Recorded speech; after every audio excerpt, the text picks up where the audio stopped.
It has been 3 months since my Grand Theft Auto 5 video, and in yet such a short time, the modding scene has been working non-stop, modifying this game in some rather creative ways. And for us, that means one thing: performance mods. This is the LowSpecGamer. Everyone uses mods to enhance PC games, but we use them to make them look worse. And I have gone and played through all the performance mods I could find, filtered the ones that do not work, and brought you detailed instructions on how to install and play with them. So, forget about detailed water, draw distance and what is even this? Because we are going to make this game run again, but this time lower.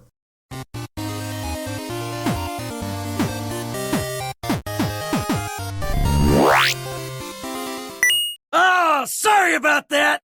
Disclaimer: as with most GTA 5 mods, we are going to modify the game. This means you can only use this in single player mode. If you try playing with mods online, you will be banned. You have been warned. Before we begin, we need to set up a special program in order to install any of these mods. This program is called OpenIB. The download link is in the description. Once you have installed the tools, you will be shown a screen to select which game to mod, where you can pick GTA 5 for Windows. You will be asked to select the directory where the game is installed. For the Steam version, this is located at Program Files 86, Steam, Steam Apps, Common, Grand Theft Auto 5. Select this folder and OpenIB should give you a confirmation. All is well. Select Continue until the tool searches for the encryption key and opens the directory. Before we continue, it is highly recommended that you back up any files you modify, so you can uninstall the mods if you want to without downloading the entire game again. Once you have done that, go into edit mode. Otherwise, you cannot change anything. And then Tools, ASI Manager. Install the ASI loader and open ib.asi. We are ready to mod. If you ever want to play online again, you can select Tools, ASI Manager and uninstall these two. Don't forget to restore modified files to their originals. Alright, done with the boring part. Let's install some mods. We're going to start with super appropriately named GTA 5 for super low PCs. This one is for all of you trying to play GTA 5 on very old computers with like Intel HD graphics 3000 or lower, and yes, I know there are plenty of you out there. God, so many! To install it from OpenIB, go to the update directory, open update.rpf, common, data. Inside the mods file, there is a folder with the same structure, update rpf, common, data. You need to drag and drop these files from the mods folder into OpenIB. Inside the mods file, there is another folder called documents.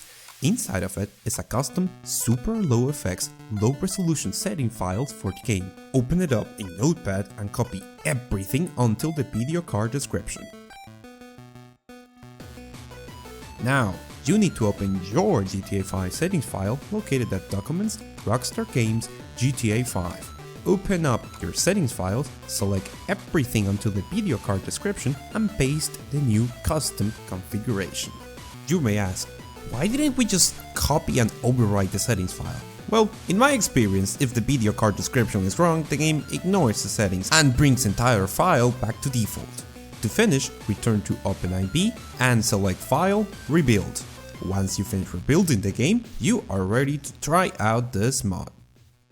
This mod is excellent for those with weak GPUs. It disables all sorts of effects, forces a super low resolution.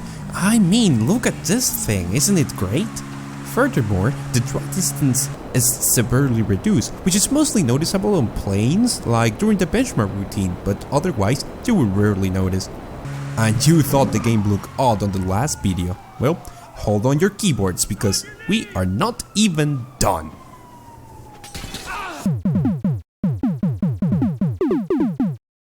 Next, we have super low settings. As the author clearly states, this mod is in very early stages, but it deserves a mention because of how much potential it has and the remarkable visuals it provides. You will see in a second. There is a lot of things to install for this mod with plenty of options. I am going to pick the lowest available, but feel free to experiment yourself. We start with the grass folder inside the mod. To install this part, use OpenIB to open a file called x64irpf. Then levels, GTA 5, props, procedural, cproc1rpf. Go back to the grass folder, pick a quality folder and drag the files inside to OpenIB.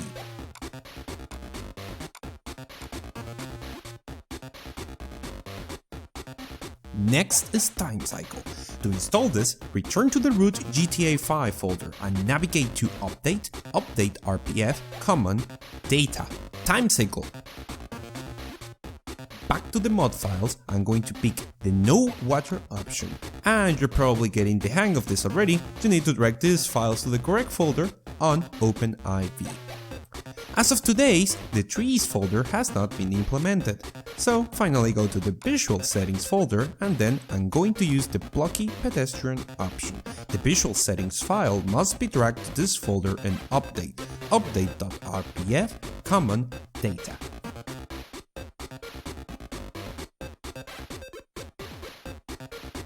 Finally, rebuild to save all the changes. As you probably guessed, this mod does some modification to elements such as grass and weather, as well as reducing certain things such as characters' hair. One of the most remarkable changes is the pedestrians, which are all reduced to super low detail block models at any distance. A feast for the eyes indeed. Just enjoy this sight for a moment. I love this mod. Finally, we have HD Low End, which is a collection of different things to help run the game while actually looking somewhat good.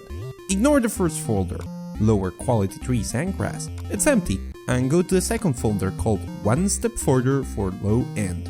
To install these files, go to common.rpf, data, and drag and drop grass LOD settings. Then, back on the root folder, open a file called x64arpf and then data, drag and drop, terrain tessellation. Then we have a collection of custom setting files. I know there is a folder that says online, but I'm going to repeat this once again.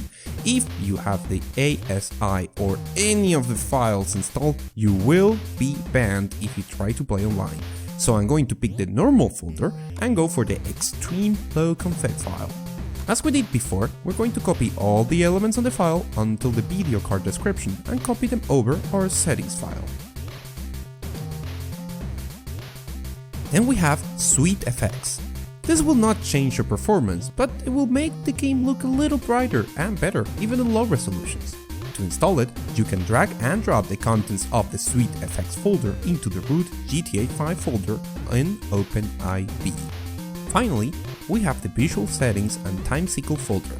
This one goes in update.rpf, common, data. Drag, drop, and we are done. Time to rebuild.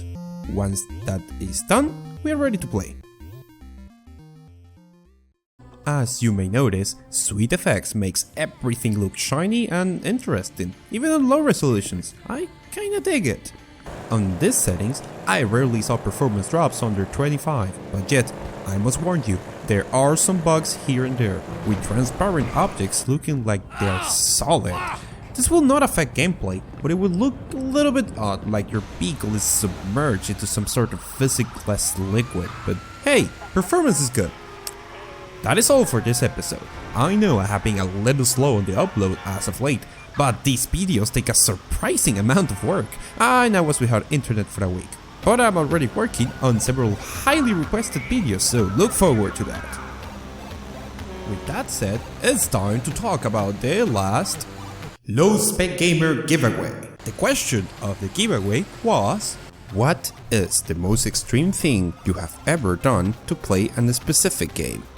And the winner was this comment. When I got Portal 2, my graphic cards wasn't good enough to show me the color gels you need to solve some puzzles. They were supposed to paint the surfaces blue or orange, but nothing was showing up, so I had to memorize what I was putting the gels and which one I had put in order to win the game. The last level was a nightmare. Well done! I had such a great time reading all your stories. Man, you are some creative people. In fact, that was so fun that I wish we could do another one. Hey, let's do just that. Let's begin the second LowSpecGamer giveaway. This time, the prize is a Steam copy of Battle Block Theater, donated by one of you guys for a giveaway. All you have to do to participate is to subscribe and leave a comment or send me a tweet answering the following question.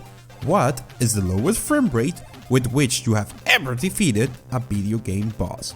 For example, back in the day, I remember beating the final boss of Metal Gear Solid 2 on something around 12 to 15 FPS. It was hell.